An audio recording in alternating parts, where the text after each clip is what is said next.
Assalamualaikum warahmatullahi wabarakatuh. Salam sejahtera untuk kita semua. Semoga kita semua dalam keadaan sehat walafiat tanpa kurang suatu apapun. Baik, masih melanjutkan pembahasan tentang materi genetik. Pada bagian yang keempat ini kita masih membahas tentang mekanisme sintesis protein. Kita lanjutkan pada bagian translasi. Nah, pada video sebelumnya kita sudah membahas bahwa mekanisme sintesis protein itu terdiri dari dua tahap, yaitu proses transkripsi dan juga translasi. Nah, video sebelumnya sudah membahas tentang proses transkripsi, yaitu proses sintesis RNA berdasarkan cetakan dari molekul DNA. Nah, sekarang kita akan berfokus pada proses translasi atau proses sintesis polipeptida dari kode-kode genetik yang dibawa oleh mRNA. Kita langsung saja masuk ke bagian yang pertama, yaitu translasi. Nah, translasi itu adalah sintesis polipeptida di ribosom. Jadi tempat terjadinya di dalam ribosom yang ada di sitoplasma dengan menggabungkan asam-asam amino yang dibawa oleh tRNA atau RNA transfer berdasarkan kode genetik yang dibawa oleh mRNA. Jadi translasi melibatkan tiga komponen, ya, ada ribosom, tRNA dan juga mRNA. Nah, proses translasi ini terjadi di sitoplasma, berbeda dengan proses transkripsi pada sel eukariotik yang terjadi di dalam nukleus. Nah, untuk tahapan dalam proses translasi ini masih sama dengan transkripsi, tahapannya ada tiga, yaitu tahapan yang pertama inisiasi atau proses awal, kemudian elongasi atau pemanjangan, dan yang ketiga adalah terminasi atau akhir dari proses translasi. Nah, translasi tadi melibatkan tiga komponen, ada mRNA, ini adalah mRNA hasil dari proses transkripsi berdasarkan DNA template, ya. Dia membawa kode-kode genetik yang disebut sebagai kodon yang terdiri dari 3 nukleotida, kombinasi 3 nukleotida, itu mRNA. Kemudian ada tRNA atau RNA transfer, di mana RNA ini dia berperan untuk membawa asam amino, di mana asam aminonya akan terikat pada ujung 3 aksen di sini. Ini membawa asam amino. Kemudian ada bagian dari tRNA yang disebut sebagai antikodon. Antikodon itu adalah pasangannya kodon yang ada pada mRNA. Jadi kodon-kodon ini akan mencari antikodon yang sesuai pada tRNA. Jadi tRNA ini tidak sembarangan membawa asam amino, tapi dia menyesuaikan dengan antikodonnya yang nanti akan menjadi kode-kode genetik yang disesuaikan dengan mRNA. Kemudian komponen yang ketiga adalah ribosom. Nah, ribosom ini di kelas 11, ya, di kelas 11 kita sudah membahas tentang organel-organel sel, salah satunya adalah ribosom. Di mana ribosom ini sebenarnya memiliki dua komponen, ya. Ada komponen yang disebut sebagai subunit besar dan juga subunit kecil. Nah, pada subunit kecil ini terdapat situs pengikatan mRNA, di mana nantinya di situs pengikatan mRNA ini akan diletakkan mRNA. Jadi mRNA-nya nanti terletak atau dia berikatan dengan situs pengikatan mRNA pada subunit kecil. Nah, kemudian ada subunit besar ribosom, di mana subunit besar ini memiliki 3 situs atau 3 tempat yang dikodekan sebagai kode A, P, dan juga E. A adalah situs A atau situs pengikat aminoasid tRNA, di mana di situs A ini awal mula dari proses tRNA masuk. Jadi tRNA masuk pada proses atau pada situs A, diawali pada situs A, kemudian bergeser pada situs P. Situs P artinya adalah pengikat polipeptidil tRNA. Kemudian situs E itu adalah situs exit atau keluar, di mana di situs E ini tRNA dia akan keluar. Nah, itu ribosom. Kita langsung saja membahas pada proses yang terjadi pada translasi, yaitu yang pertama inisiasi.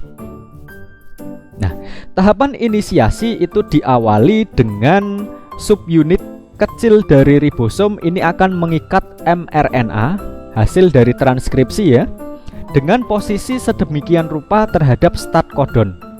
Jadi mRNA itu memiliki titik yang disebut sebagai start kodon yang dikodekan dengan kodon dengan kode AUG, adenin urasil guanin.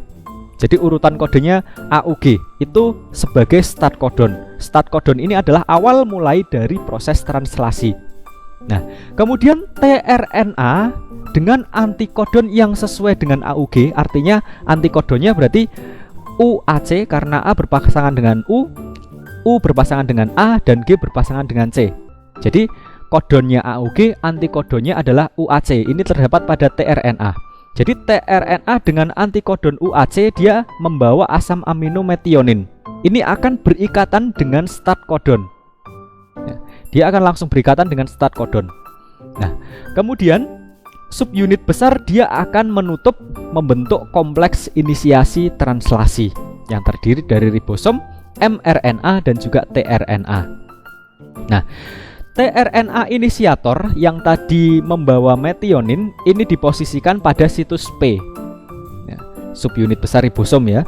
Kemudian situs A ini siap untuk menerima tRNA yang membawa asam amino berikutnya sesuai dengan kode genetik atau kodon pada mRNA selanjutnya setelah start codon. Nah, itu proses inisiasi. Kemudian masuk ke proses elongasi atau proses pemanjangan. Nah, proses pemanjangan dalam RNA ya. Jadi ribosom ini terhadap mRNA dia akan jalan dari ujung 5 aksen menuju ke 3 aksen. Jadi dimulainya proses translasi itu di ujung 5 aksen, berjalannya ke ujung 3 aksen. Nah, proses elongasi melibatkan yang pertama adalah pengenalan kodon mRNA pada situs A ya, situs A yang ada pada ribosom subunit besar. Ini akan membentuk ikatan hidrogen sesuai dengan antikodon pada tRNA yang masuk membawa asam amino baru. Jadi tRNA dia akan menyesuaikan dengan kodon yang ada pada mRNA selanjutnya yang sesuai pada situs A. Jadi kodon 3 kode genetik ya, misal UAC, berarti nanti tRNA-nya akan menyesuaikan yang sesuai dengan kodon tersebut, membawa asam amino tertentu. Nah, ribosom ini dia akan berjalan menuju ke ujung 3 aksen. Pada tahapan yang kedua dalam proses elongasi ini pembentukan ikatan peptida, di mana molekul rRNA pada subunit besar ribosom ini sebagai enzim, berperan sebagai enzim atau disebut sebagai rizosim yang akan mengkatalisis pembentukan polipeptida dari situs P. Nah, ini ya. Ini polipeptida yang tadi sudah dibawa oleh tRNA sebelumnya akan ditransfer ke polipeptida yang ada pada situs A. Dia akan digeser, ditempelkan di sini. Ini pembentukan ikatan peptida. Jadi dia akan diikat. Satu peptida akan diikat dengan satu peptida yang lain, atau satu asam amino akan diikat dengan asam amino yang lain pada situs A. Nah, kemudian masuk pada tahapan translokasi. Translokasi itu tRNA pada situs A ini yang sudah terikat dengan polipeptida yang sedang tumbuh tadi akan ditranslokasikan atau akan dipindah. Perpindahan ini karena adanya pergeseran ribosom menuju ke 3 aksen ya. Dia akan menggeser sampai ke 3 aksen sehingga yang tadinya di situs A dia akan bergeser ke situs P, sehingga situs A dia kosong dan siap untuk menerima tRNA yang baru.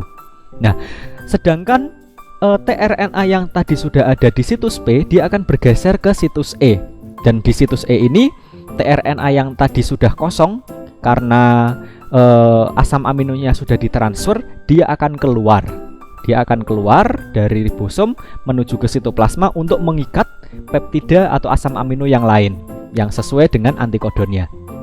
Nah, itu proses elongasi atau pemanjangan. Kemudian masuk ke tahapan terakhir yaitu proses translasi, terminasi atau tahap akhir dalam translasi. Nah, tahap akhir dalam translasi ini terjadi ketika ribosom ini sampai pada stop codon atau codon stop. Ini dikodekan dengan kodon-kodon UAG, UAA atau UGA. Jadi ketika ribosom ini sudah menemui stop codon, bisa itu UAG, UAA atau UGA, maka proses translasi ini akan berakhir. Karena kode-kode genetik tersebut, jadi UAG dan UAA atau UGA ini tidak mengkodekan asam amino, tapi dia mengkodekan faktor pelepas atau rilis faktor. Nah, tidak mengkodekan asam amino tapi mengkodekan rilis faktor, faktor pelepas. Nah, faktor pelepas ini akan menghidrolisis ikatan peptida. Jadi ikatan peptida pada tRNA sebelumnya ini akan dipotong sehingga polipeptidanya ini menjadi bebas.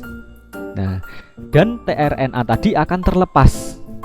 Nah, itu proses terminasi. Kemudian di akhir dalam proses terminasi ini, ribosom, subunit besar, subunit kecil, dan juga mRNA dia akan saling terlepas satu sama lain, dan juga rilis faktornya juga terlepas. Dan mRNA ini siap untuk melakukan proses translasi selanjutnya, itu proses terminasi. Nah, berkaitan dengan kode-kode genetik yang dibawa oleh mRNA atau kodon. Setiap kodon ini membawa asam aminonya masing-masing. Nah, tapi tidak selamanya satu kodon membawa satu asam amino, atau tidak selamanya satu asam amino dibawa oleh satu kodon saja.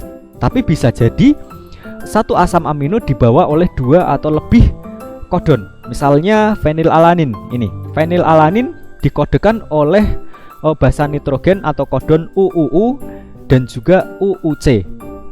Itu fenilalanin. Kemudian misal prolin ini dikodekan oleh 4 kodon. Ada CCU, CCC, CCA, CCG dan lain sebagainya. Nah, ini adalah kodon-kodon yang membawa asam amino dan ini dikodekan oleh tRNA. Nah, yang perlu digarisbawahi adalah start kodon. Start kodon itu cuma satu saja, yaitu AUG. Dan dia membawa asam amino berupa metionin, AUG. Dan juga stop kodon UAA, UAG dan juga UGA. Itu yang perlu kalian tahu saja. Untuk asam amino yang lain mungkin nanti bisa disediakan tabel, dan tabel ini bisa digunakan sebagai pedoman menyusun protein yang terbentuk atau polipeptida yang terbentuk dari proses translasi. Nah, ini sintesis protein pada eukariotik ya, dimana kita tahu bahwa sel eukariotik itu dia memiliki organel-organel yang ada di dalam selnya, termasuk retikulum endoplasma. Kalau kalian ingat di kelas 11, retikulum endoplasma itu dia berperan juga dalam proses sintesis protein untuk pematangan protein. Jadi gambarannya seperti ini. Ini mRNA yang disintesis atau proses translasi yang terjadi ya, melibatkan ribosom, mRNA dan juga tRNA. Dan ini proses ini terjadi di sitoplasma. Kemudian protein yang terbentuk atau polipeptida yang terbentuk ini akan dimasukkan ke dalam retikulum endoplasma. Dan polipeptida ini nantinya akan diproses menjadi protein yang sudah matang dan siap digunakan oleh sel. Itu terjadi pada sel eukariotik. Kalau pada prokariotik tidak terjadi seperti ini, karena prokariotik tidak memiliki organel-organel semacam retikulum endoplasma. Itu proses translasi. Semoga apa yang sudah disampaikan bermanfaat. Saya akhiri. Wassalamualaikum warahmatullahi wabarakatuh.